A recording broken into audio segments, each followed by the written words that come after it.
In our fifth webinar, Climate Security in Colombia, our speakers reflected on the key factors compounding the climate change and conflict situation that the country is facing and how the situation could evolve into the future.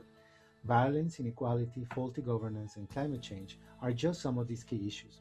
Our speakers analyze how these forces are interacting, charting as well pathways for a better future. We need to make them a reality. Let's take a look at what they had to say. For us to with time, be able to proceed to become a much more peaceful society. In the meantime, we still have to work really hard. It's a challenge that most Colombians need to face. It's not something that anyone else will do for us. It depends on our willingness and our capability and our creativity to really develop the mechanisms to overcome all of these challenges. The problem is not political. The problem is not technical.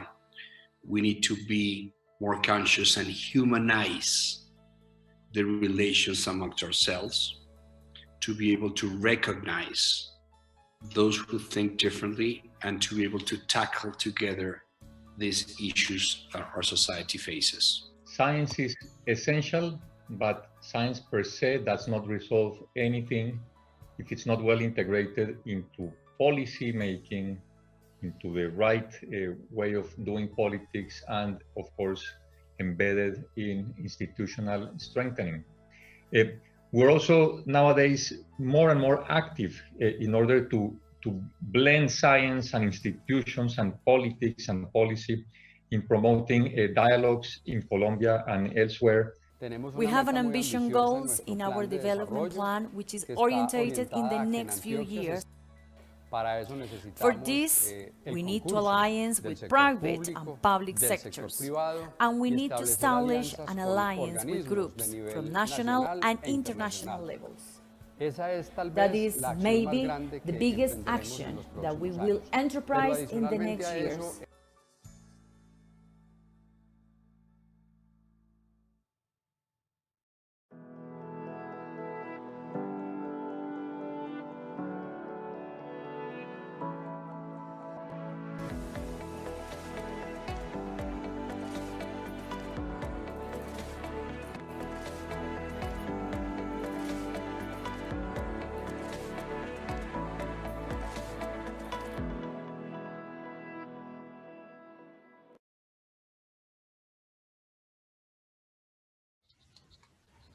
Good morning or good afternoon to all of you, wherever you are right now. Thank you for joining us on this sixth webinar of the CGIAR Climate Security Series. We will focus this time on how to develop partnerships and establishing initiatives to bridge climate and land, water, food system science with key actors in the policy and the security arenas. At this global juncture, conflicts are increasingly reflecting a complexity in which triggers and consequences are intrinsically linked to climate and environmental degradation, and the struggle to control a finite pool of natural resources. It is a worrying situation indeed. The way we conceive and address conflicts is evolving against the background of an increasingly variable climate and a fast-paced situation. We need to act, and we need to act now. On this, we believe that a coordinated and multidisciplinary approach offers an opportunity for further research and institutional collaboration among researchers, policymakers, and practitioners. So, how does the current peace and conflict thinking, the policy and the integration of practitioners and policymakers relate to the climate variability and the knowledge that we have developed in terms of our environment? In this final webinar, we're focusing then on one key question. How do we operationalize partnerships to address climate security issues and to address as well the situation in which we will have the desired objective of merging research, analysis, and policy engagement. Let us now watch a short introductory video presenting our engagement on this important topic. Thank you very much. Debates continue to take place on whether and to what extent climate plays a role in exacerbating conflicts. Outside of these debates, the complex interactions and feedback loops between climate and conflict are a major threat to livelihoods, affecting millions as we speak. This is likely to worsen in the future. Climate change is a reality, and its effects will be profound at a global scale. Understanding and addressing these complex interactions between climate and conflict is likely one of the keys to achieving long-lasting peace. Until now, we have not addressed conflicts with a climate-smart approach and the urgency the matter deserves. Climate and conflict experts have much to improve in how they collaborate and exchange with each other. Finding common ground among the different perspectives is crucial. The way to address the complex connections between climate, conflict and peace is to adopt a systemic perspective towards food systems and natural resources, focusing on the key interactions for science and policy making that are central to long-lasting peace. We invite you to join our CGIAR Climate Security webinar series with live and interactive sessions connecting science and policy in the context of climate security and conflict. Our goal is to highlight the importance of developing sustainable food systems and natural resource management as a foundation for long-lasting peace.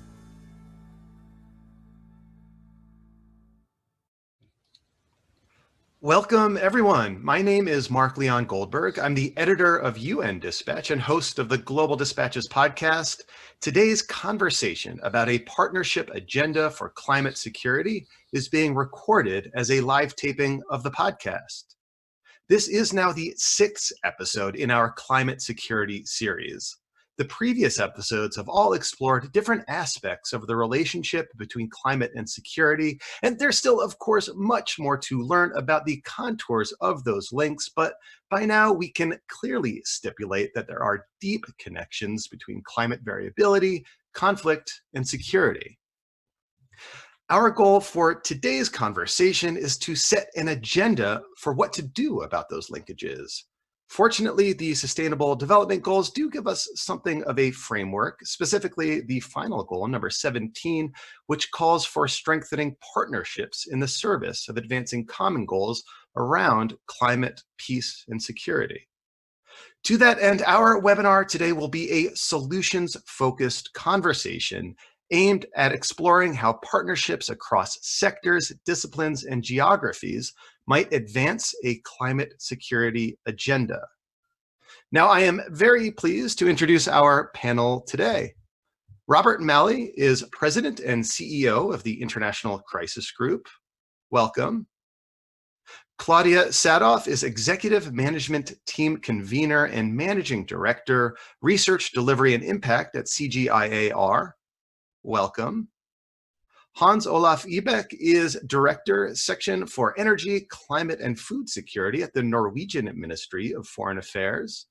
Welcome. And Frank Bousquet is Senior Director for Fragility, Conflict, and Violence at the World Bank. Now with that, let us dive right into this conversation. And Robert Malley, to kick things off, I have a three-part question for you, if you'll indulge me. First, can you just give us your top-line take on how climate change affects security? And following on that, how can complex security challenges that are influenced by climate change best be addressed? And then finally, can you say a word about the connection between climate security and shortcomings in governance?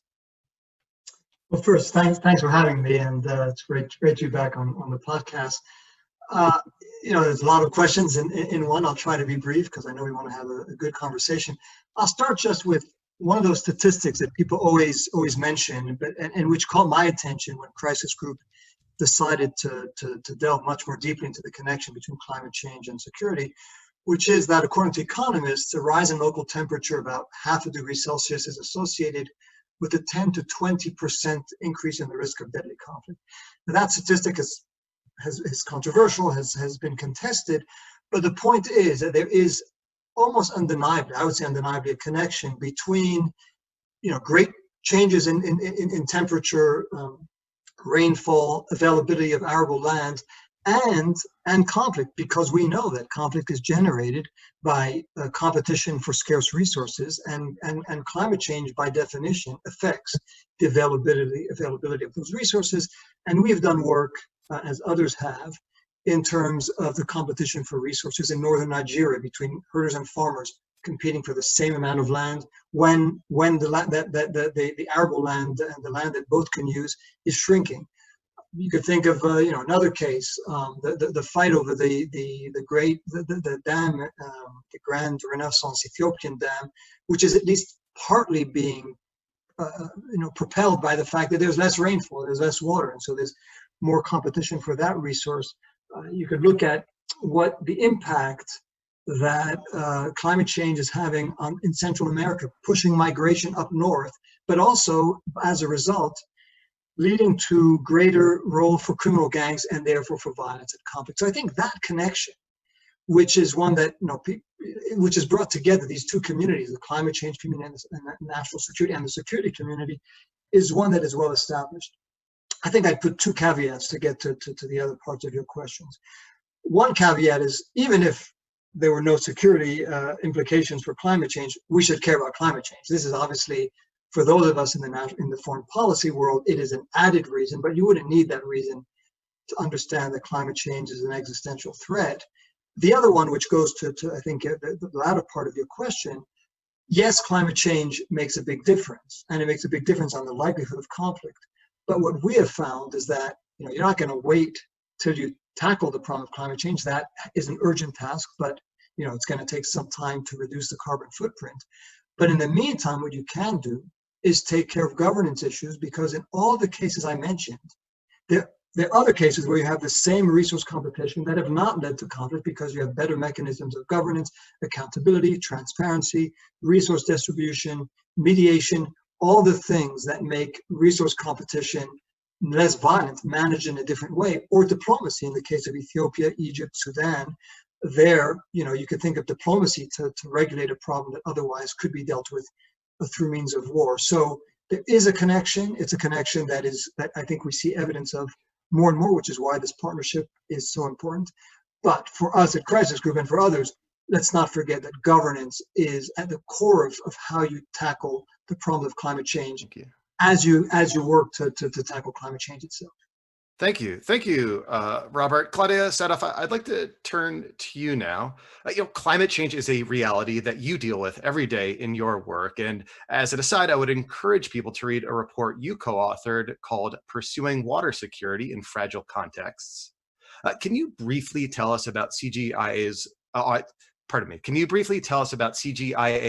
engagement on land, water, food systems, and how the institution may align its work in support of sustainable goal number 16? That's the goal in promoting peace and ending violence.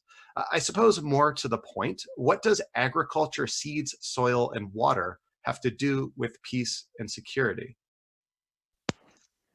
Thank you, Mark. Well, the CGIAR is going through a period of reform at the moment, and we're creating a much more unified and integrated system that will be able to better address the rising and more complex interrelated challenges around agriculture. And this is where we move toward answering your question about the connection to peace and security. The new mandate, for example, of the CGIAR is ending hunger through science to transform food, land, and water systems in a climate crisis. And this really captures the fact that both food, land, and water systems are not only inseparable within themselves, but they lie very deeply intertwined with climate, as well as poverty, equity, biodiversity conservation, and a host of challenges that we're facing at the moment. But the issue is that we see food security and social stability and peace and security as all very mutually reinforcing. We know historically the concept of food riots, bread riots. A lack of food, a lack of a stable, secure food source is deeply destabilizing in any community at any point in history. But in relation to climate, the links are actually very interesting. On the mitigation side, for example, we know that agriculture is a real driver of climate change, while in fact agriculture could really provide a sink for a lot of the greenhouse gases that are driving the changes we're seeing. So our forests, our wetlands, our peatlands, our soils, these are all crucial carbon sinks, but they're rapidly being degraded and converted, often for agriculture.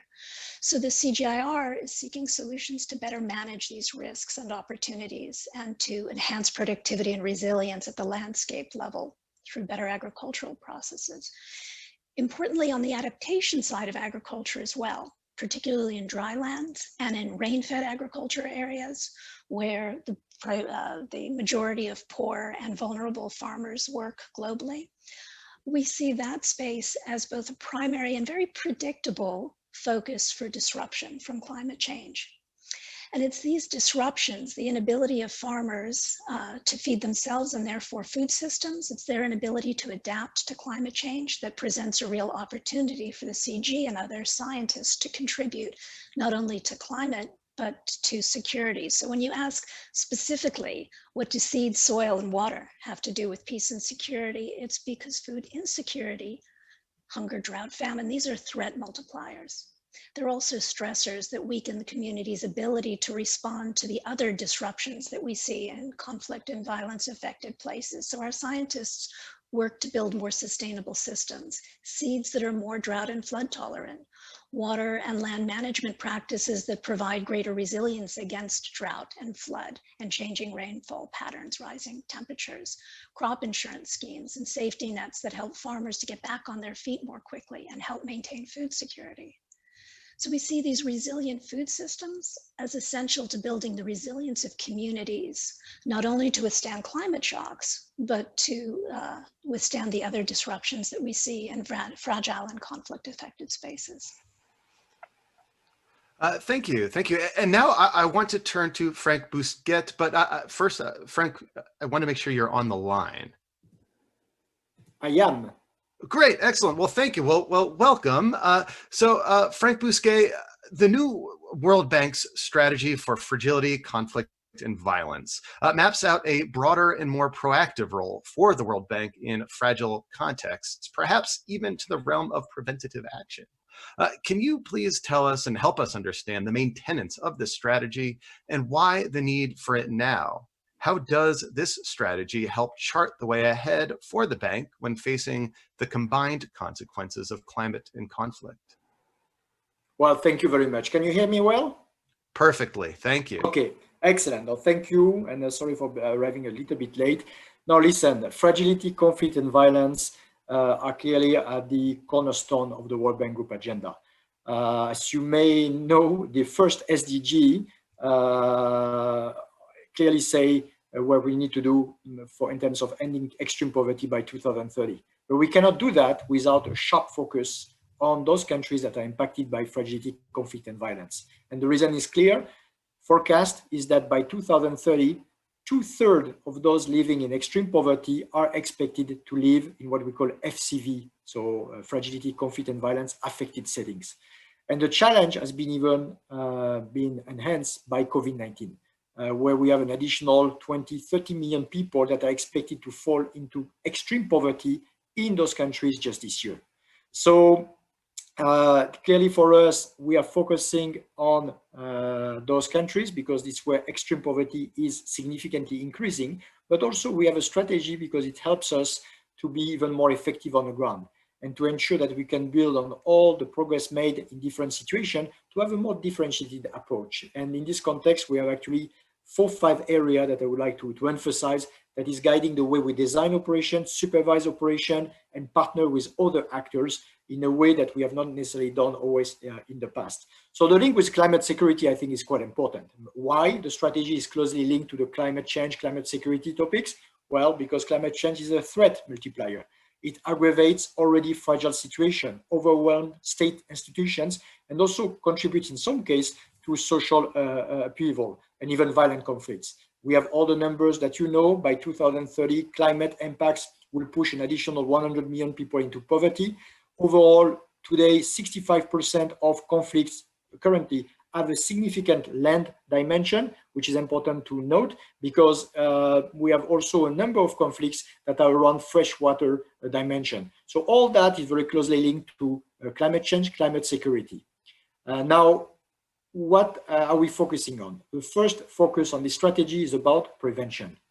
So over the past decades, the bank was set up.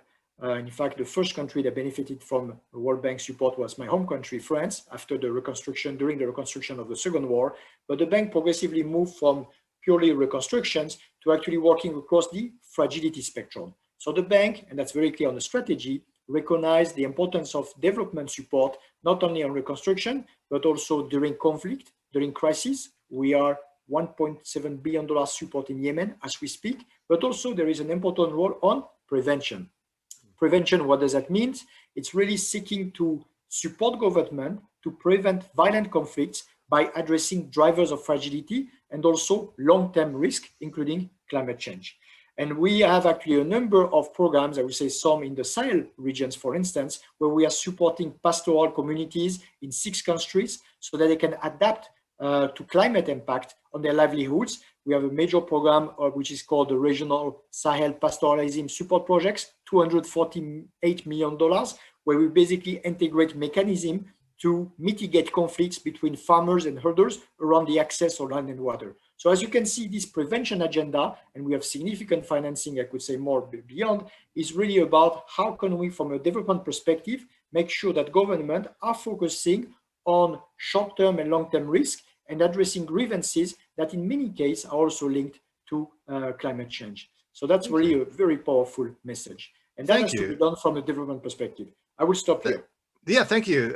Thank you. I want to bring in Hans Olaf Ibrecht to this conversation. First, as a senior Norwegian diplomat, I feel obliged to congratulate you to your election to the Security Council. Norway will begin a 2-year term as a non-permanent member of the Security Council in 2021. And I mention that because Norway has long been a champion of combining climate and security issues. So I'm curious to learn from you and from your perspective, Norway's position right now as it enters the Security Council on how to best merge climate change and peace and security conversations. And also from your perspective, not only as a senior diplomat, but also as a scientist, is the policy science framework in place appropriate or perhaps sufficient to deal with the complex nature of these types of conflicts? Thank you very much, Mark. It's great to be with you and the other panelists on this webinar. I would also like to congratulate CGIAR for convening these webinars. I think this is an excellent vehicle for all of us to engage as many as possible on this important topic. It is a complex issue, and the previous speakers have already outlined some of the factors that we will be discussing quite well. From the outset, I would, of course, like to say that partnerships will be essential to underpin our work to find out what to do with climate change and security. But let me say, from the beginning of our first line of defense is to achieve the Paris targets. We need to do whatever we can in order to reduce emissions as quickly as possible, and we all need to raise our ambitions. As has been mentioned already, climate change is a systemic risk, is a risk multiplier, even it's being called a threat multiplier. And for us, the risk that climate change impact pose to international peace and security are real and present. And this has also been underscored by the previous panelist. And I'm also pleased to note that there seems to be more or less general agreement that climate-related security risks will increase and multiply in the future. And of course, the implications of this is that without appropriate action, that climate change will mean more fragility, most likely less peace and less security. So this is a big task for all of us, and managing these security risks requires actions from all actors, also from the entities responsible for maintaining international peace and security, including the UN Security Council. What hasn't been mentioned so far by the previous panelists, but I think we also need to look at this, is that we need to explore how climate change is also an opportunity and not only as a risk or threat, because cooperation on climate change issue, environmental issues, could also be an entry point to negotiations between parties in conflict.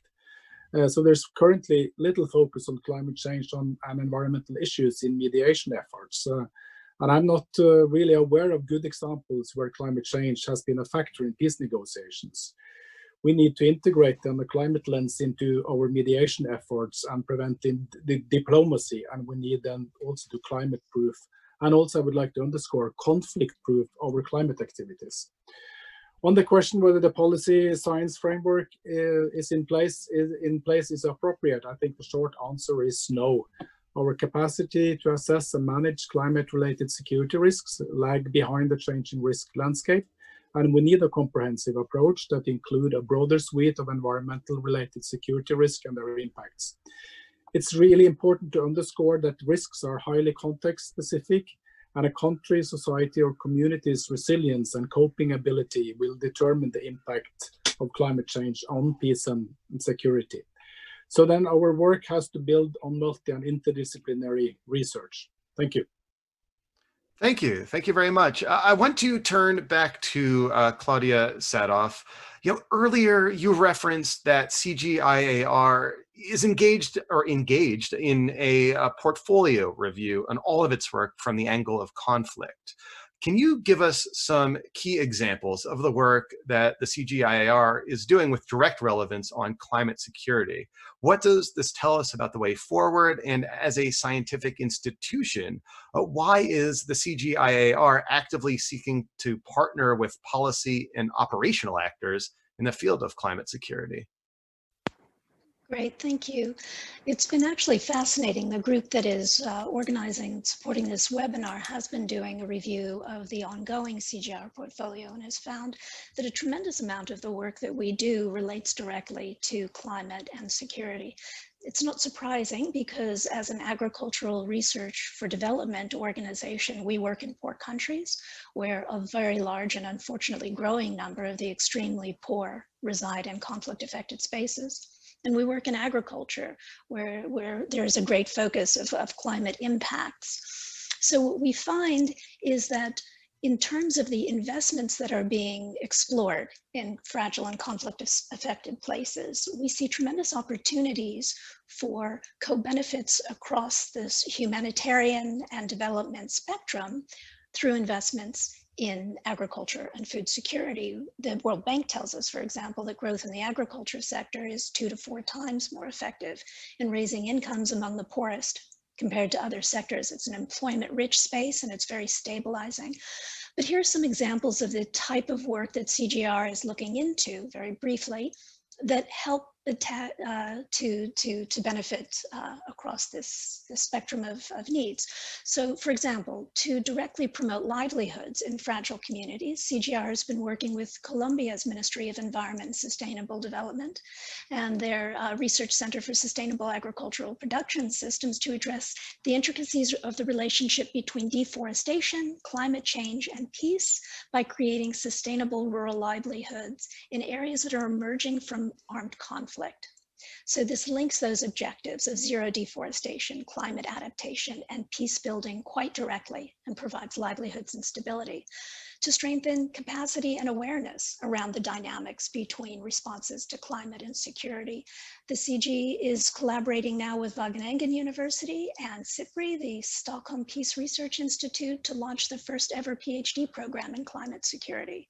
First batch of students are starting this fall. They'll be focusing on the Sahel. As Frank mentioned, this is an area of great fragility, and on the Asian deltas, very much under threat of climate change. And the program will connect explicitly conflict, climate, and the complexity around the theory and thinking and ways to elicit new approaches to address these issues. And finally, we also work directly to create programs enhancing resilience to shocks related to climate that can be triggers for downward cycles of violence. So for example, the CG is developing drought and flood forecasting and monitoring systems to inform national systems for early warnings, early actions, and agricultural advisories. And these systems support risk management and decrease pressure on rural livelihoods in areas that are conflict prone or fragile to avoid situations in which those can trigger and stress and become threat multipliers in fragile contexts already. So we're quite interested in this discussion to explore ways in which we can work with partners to find designs and opportunities based on evidence and good science that can help other vulnerable communities to be more resilient. Thanks. Thank you. Thank you. Frank Bousquet, I'd like to turn back to you. Can you help us understand the scope of the World Bank's engagement worldwide on conflict-related contexts? Relatedly, can you give us some examples of partnerships that the World Bank has forged in these conflict-related contexts? Facing climate security challenges, what other partnerships do you see emerging in the future or are currently emerging now that you see as particularly strategic? Thank you very much. And it's good to talk after Claudia, who knows very well the bank. And talking about strategic partnership, I think this is actually key to strengthening climate security. I mean, one of the most important efforts is exactly the role played by CGIAR, which is really to produce some regular analysis that helps to inform how climate dynamics are evolving in a timely manner. So I think we need to partner with all different partners. It's not only about humanitarian development, security actors, it's about academics and different centers. So anyway, that's one notion about the partnership, which is essential. Before talking about the financing, I mean, for me, I would like to actually focus more on the partnership because we realize that in this type of settings, well, it's very clear. You need to partner with people that don't look like yourself. You need to partner with organizations that are CSO on the ground, international, local, that have better proximity to the most poorest and the most marginalized and vulnerable communities. So partnership, as you may have seen in the strategy, is clearly something very important. You cannot provide development in Central African Republic if you don't partner with the peacekeeping with MINUSCA. Otherwise, you provide support in Bangui. And guess what? When you are looking at the peace agreement of the government with 14 armed groups, what you want to do is actually to strengthen the capacity, the accountability, the legitimacy, and the presence of the states in area where it has not been present. And therefore, the whole mandate, with different mandates, the development aid is not as effective. So we have been partnering over the past few years significantly, for instance, with UN agencies. In Yemen, for instance, we are working with UN agencies to implement projects during the country's civil war, even though we don't have a staff on the ground. UNICEF, for instance, we have implemented an emergency cash transfer program that has provided support to help about 9 million people among the most vulnerable. In Central African Republic, I was mentioning this partnership with the MINUSCA, which is so important, all the peacekeeping missions. In Somalia, we are partnering, for instance, with the ICRC to deliver life-saving support in the face of famine risk, very closely linked, by the way, to the whole climate change and the climate security agenda. We're also working with the ICRC in South Sudan. And last but not least, we are focusing also on forced displaced population, clearly understanding that we need to support those countries that are hosting refugees. 90% of them, by the way, are developing countries. And we need to support with organizations that have a mandate, that have the expertise, that complement what we are doing. If we are looking at forced displacement, just as a concrete example, again, of this partnership with other organizations, forced displacement, it's really an issue which is both humanitarian, but also long-term. Refugees are not staying for 6 months or 1 year, they're staying 4, 5, 6, 7 years in a country hosting them. So this is a protracted crisis that requires to break silo. And that's why we have been partnering significantly with organizations such as UNHCR, so that we can not only provide financing, but also so that we can help countries to have the capacity to keep opening their borders, which is very challenging. And therefore, having the mandate of UNHCR, but also the mandate of development actors like the bank, I think helps in terms of making a difference on the ground. So this whole point about partnership is essential. And yes, on the financing, but I wanted to come to the financing later on, because, you know, you can put financing if you don't have necessarily the right approach, it's not always useful. We are, of course, scaling up. Those countries are the ones that have seen an increase in extreme poverty, and therefore we are walking the talk. And we have about $25 billion over the next 3 years that will be dedicated to countries that are impacted by fragility, conflict, or violence.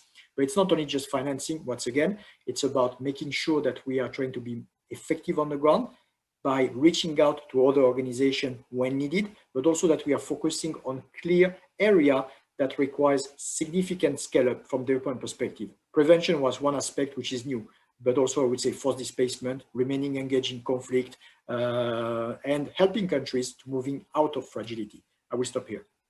Thank you. And Frank, I think that tees up my question for Hans Olaf Ibrecht very, very nicely. You mentioned, Frank, the need to develop partnerships at a very local level. I know Norway does that, but Norway also has engaged over the years on regional partnerships and strengthening security and development institutions at the regional level, particularly in Africa. Can you just tell us more about the work Norway has done in this area, focusing perhaps on your work with the African Union and similar regional institutions? And what does that work tell us about the work ahead in the Security Council? Thank you. There is some emerging recognition that climate change is transforming and redefining the security and development landscape in many countries in Africa. I think it's also quite clear that this is the region where it has been easiest to get acceptance that climate change is a security issue and a security risk issue. As many of you are aware of, the language has been included in several resolutions by the UN Security Council. We have it in Lake Chad, Somalia, Mali, West Africa, and the Sahel, just to mention a few of them. We have, as you said, Mark, supported various activities across the continent. One example being our support to activities in West Africa and the Sahel. Through the UN Climate Security Mechanism, we will support activities to strengthen the evidence base for climate-related security links, to establish partnerships with sub-regional actors, including research institutions, and to enhance capacities of UN and non-UN partners, including government, civil society, and the private sector. And we have also provided substantial support to AU to put this issue on the African Union, to put this issue on their agenda as well. In the Security Council, as well as in the African Union, issues related to climate change have been divisive at times, both on substantive as well as procedural issues. I think it's important then to note that 10 of the largest peace operations deployed by the UN, 8 of them are actually located in countries most exposed to climate change, and the topic then therefore remains relevant and important. So this is a key reason that we made this as one of our 4 priority areas during our period in the Security Council. For us, it is important to have reliable, relevant, consistent, and actionable information on climate-related peace and security risks that can facilitate our work in the Council.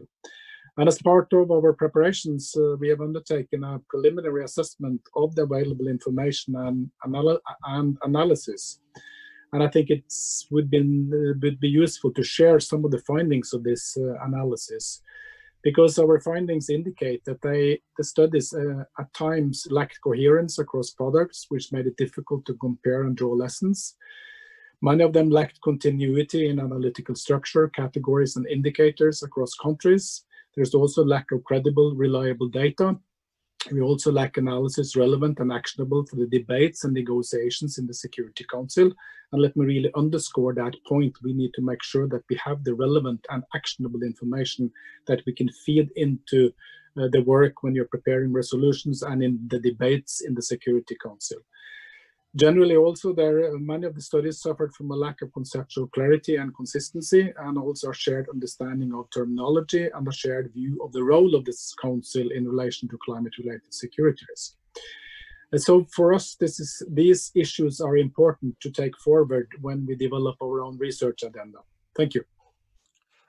Thank you. Thank you very much. And now, Robert Malley, I want to turn to you. I personally often rely on International Crisis Group for understanding conflict. Yesterday, I published a podcast episode about the Nagorno-Karabakh conflict based on an interview I had with a crisis group analyst. So even as I look to the crisis group for understanding conflicts as they exist today, I also know that you are charting a path forward for how we understand conflicts of the future. And your Economics of Conflict project, I think, is a good example of this. Can you tell us more about that project? And do you see possible linkages with climate security priorities in terms of research and policy? And would there need to be a similar sort of engagement on climate security issues as well? So first I want to say, for me, this panel is really the example of how different fields come together and produce more knowledge and more, you brought together, I think, people from different fields, different outlooks. I think it's been really a great conversation. I want to react to 2 things I heard and come to what you said first. I thought Hans made a very good point that there are opportunities as well, and it's not just a matter of looking at the downsides. And some of the opportunities, and we've been thinking about where have been the good news stories. It's true that in Africa, IGAD has made this a priority, and the African Union has made it a priority in the Horn of Africa to look at the issues of resource scarcity and of cooperation to try to address that. And I think we have to be more cognizant of areas where this could serve as a tool of conflict resolution in a way, when different countries or actors are in competition for the same scarce resources.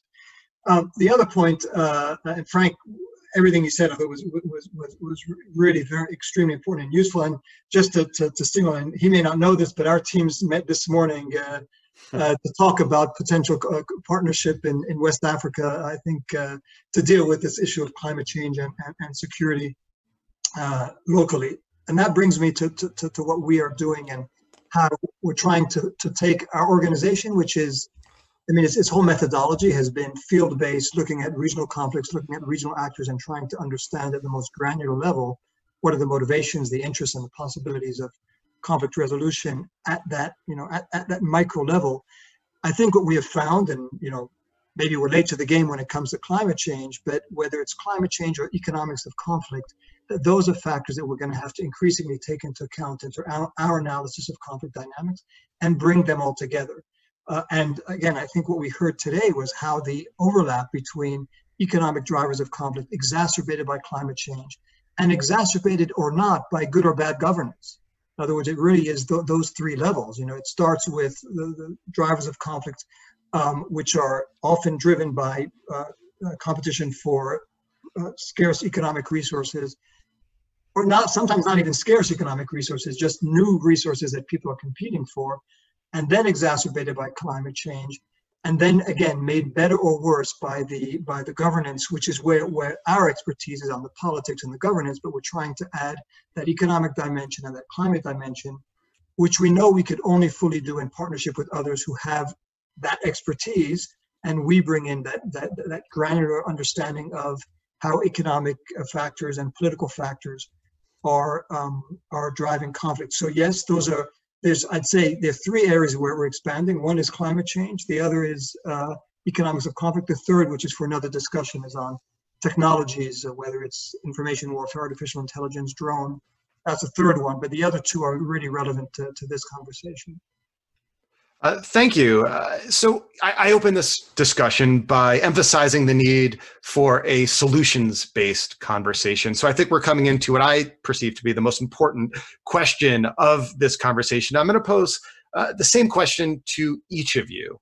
Moving forward and taking into account the reality of climate change and conflict and cognizant of the potential partnerships among institutions represented on this very call, such as CGIAR, World Bank, UN, Crisis Group, and leading donors, what could be two things that you would prioritize in terms of institutional frameworks, joint engagements, or common agendas when dealing with climate change and conflicts? In other words, what are two ways we can work better together and across disciplines? And Frank, I will start with you. So, I mean, it builds on what, Rob said before. I mean, we are actually relying more and more, and I think moving forward, it would be very important on organizations that have totally different mandate. ICG provides situation report in the Sahel or in many other countries that are extremely important for us to adjust our operation. So I think moving forward, it's important to adapt our way of working to the fluidity of the situation. Look at if we had this panel 6 months or I would say a year ago. I mean, obviously there would be no mention of COVID. It has changed radically so many things. So I think we need to be much more nimble. Sometimes it's difficult for big organizations, but I think we cannot be efficient without focusing more at the local level and without engaging with organizations with totally different mandate. I mentioned the scale up of the bank in terms of partnering with UN agencies, ICRC, humanitarian actors.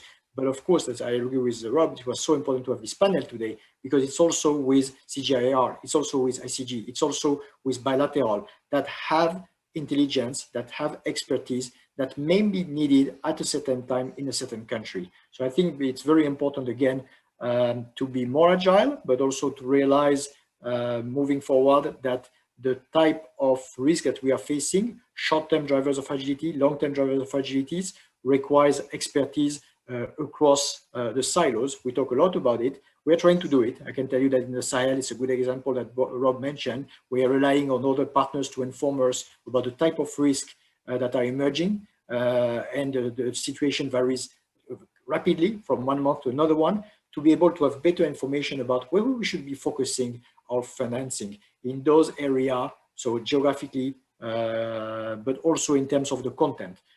This is something new, and this is something that will need to be done more and more moving forward. Thank you. And Hans Olav, over to you. What are two things that you would prioritize in terms of advancing partnerships around climate security agendas?